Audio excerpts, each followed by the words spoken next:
ሐዋሳ ድረስ የገብርኤልን ዓመታዊ በዓል ለማክበር ማመጣው ቤታችንን ሳይጎበኙ እንዳይሄዱ በሚል አስቀድመን የጀመርነው ዝግጅታችን እንዲህ ባለ መንገድ አጠናቀን የምንጠብቀው እናንተን ነው። ከተማችን ላይ ታዋቂ ተወዳጅ የሆኑ ይሄ ቪዲዮ የተሰራበት ምክንያት ልንገራችሁ። ቪዲዮ ማለት ማስታወቂያው የተነገረበት ምክንያት እኔ ልንገራችሁ የገባኝ። ወንድም አላችሁ አይደል? የሆነ ሌላ አካል ይመጣና ስለ ወንድማችሁ ብልግና መጥፎነት ምናምን የሚነግራችሁ ከሆነ ችግር ያለው ይሄ መጥቶ የነገራችሁ ሰውዬ ጋር ሳይሆን ወይ ወንድማችሁ ጋር ነው ወይ እናንተ ጋር ነው። የሆነ ሌላ ሰው ይመጣና ሚስትህን ለአንተ የሚያማልህ ከሆነ ወይ ሚስትየው ጋር ወይ አንተ ጋር ችግር አለ ማለት ነው። ክለባችን እኛን ይጠብቃችኋል የሚለው አማኙ ጋር ችግር ስላለ ነው። ምንም መደባበቅ አያስፈልገውም። ስትሄዱ ከንግስ መልስ ምን እንደምታደርጉ የታወቀ ስለሆነ ነው። በየክለቡ እንደምትዞሩ የታወቀ ስለሆነ። አረ ትክክል ነው ወዳጄ ልክ ነህ።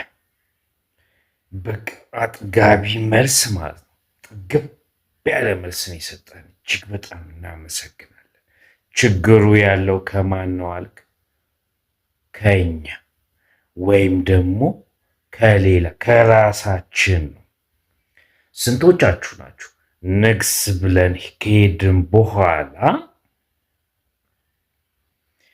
ቢያንስ ቤተሰብ ፈላጊ ወንድም፣ እናት፣ ታላቅ እህት፣ ያክስት ልጅ እንዳይፈልገን ስልካችን አጥፍተን የምንሰወረው?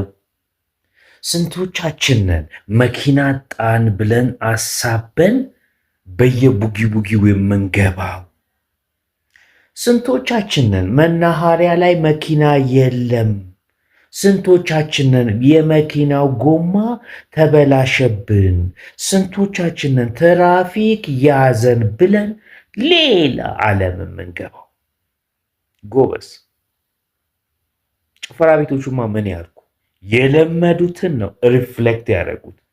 ወዳጄ በጣም አመሰግናለሁ። ጥሩ ሀሳብ፣ ጥሩ ምክር ልብ ያለው ይረዳል። እዚህ ላይ ማለት ኩራዝ ሪያክሽን እንደዚህ ሪያሊቲውን አውጥቶ የያዝነውን እምነት የያዝነውን አስተሳሰብ ማጥበቅ መቻል አለብን። ወንድማችን እግዚአብሔር ይስጥህ፣ እጅግ በጣም እናመሰግናለን። ሀቁን ቁጭ አድርጎ የመሸበት ማደር ያስፈልጋል። ሰበብ አስባቡ ይቅር። በፀሐይ በአደባባይ ሌላ ሰው እንመስላለን፣ ሲመሽ ደግሞ ሌላ